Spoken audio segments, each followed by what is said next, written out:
Welcome again to Pint Sized Guilt-Free Torah. Back in the day when I was growing up, every single Jew saw the movie The Ten Commandments. Cecil B. DeMille had these incredible special effects for the time, and the sea split, and it was really amazing. A lot of Jews found out about the story of the Exodus and the splitting of the sea through that movie, but it happens to be the subject of this week's Parsha. And at that time, when after the sea had split and the Jewish people saw their enemies were drowned in the sea, the verse says, "Vayosha Hashem b'yom hahu es Yisrael," and on that day, God saved the Jewish people. He saved them from the Egyptians. And the strange thing is, what do you mean he saved them from the Egyptians on that day? He took them out of Egypt. They certainly knew that they were not going to have to go back, you would think, after seeing 10 incredible miracles. Imagine right now in Gaza, if all of a sudden all the water turned to blood and only the Jewish water was actual water. And imagine if there would be lice and boils and everything. Well, yes, these evil people would release the hostages and that would be the end of it. And that's what happened in Egypt. And so the Jews already were free.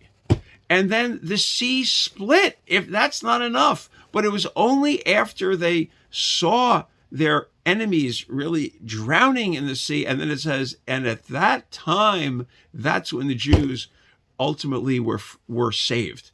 But it doesn't make sense. That's not when they were saved. And the answer is something, I believe, a point that a lot of us realize in ourselves and a lot of the people in our life. We see that sometimes you can be free, but if in your head you still have some head trash about what went on. For example, I know a case of a woman whose mother-in-law passed away about 25 or 30 years ago, and she just kept rambling on, and at other occasions rambling on, my mother-in-law this, my mother-in-law this, and how difficult it was, and how difficult she like unforgiving. And I said to her, she's dead for 25 years. You know, why are you still in prison? Why are you still trapped by her? Every action you do, you say, well, if I did this, my mother-in-law would do this. What, go for therapy. Get help. This is ridiculous. The woman's not alive anymore, and she has captured you still. And this woman's response was interesting. She said, the resentment is so deep, I get a lot of benefit from that hatred. Okay, that's a big problem. But that woman is in prison. And other people, because they failed a certain test or they failed trying out for a part in a play or something like that, they failed and therefore they won't do it again. They are put in prison. But they're free. They can go out. You can try again. You can apply and do your best. Or I tried that profession, or I tried to get into graduate school and I kept getting rejected so many times. It's a free world. Go out and do it. You don't have to be trapped. The Jewish people were free, but they still felt that they were slaves. And it wasn't until actually they saw the people drowning in the sea. It wasn't enough the 10 plagues, and it wasn't enough that the sea split. And that wasn't enough. What they needed to see was their enemies drowning in the sea. And then on that day, it says, God saved them. Because in their minds, that's when they were free. Important life lesson for us that there are a lot of things in life that we can do and we can be free, but we just simply don't have the courage to do. We don't want to confront, but let's not blame other people. That's ourselves. And in this, there's a commentary called the Chizkuni, and he asks an interesting question. He said the Jewish people were very scared when all of a sudden the Egyptians started pursuing them. It says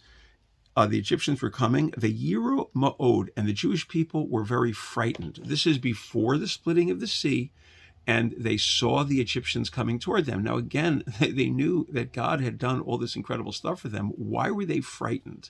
Why wouldn't they fight? He points out, there were 600,000 men between the ages of 20 and 60. That's a big army. And the Egyptian army, it said, had 5,000. So why wouldn't they fight them? He says an incredible thing. He says, Ella yireim hayu lehilachem im adonehem. They were scared to fight with their masters. That's basically still a slave mentality. Moshel le'eved, mafached, Madonehem Tamid. It's really like the case of a slave who is constantly afraid of his master. Even though you're no longer a slave, even though that person has nothing on you, you still feel that I can't do anything. This person still has power on me. I'm giving that person power. And so we learn from here is the Jewish people gave the Egyptians power even when the Egyptians no longer had power on them. We got to have the courage to fight for the best possible life we can lead, to do the things we want to do, the things we have passion for. And we do that, we become the people we want, and that's when we bring the light to the world. That's what Jews are about, bringing light to the world. So we should all find our place, find whatever our battles are, whatever's keeping us in prison, and fight against it and do what we can. And ask God for the courage to help you out of this situation and to truly feel free. You are the only one who can make yourself feel free, no one else. Shabbos.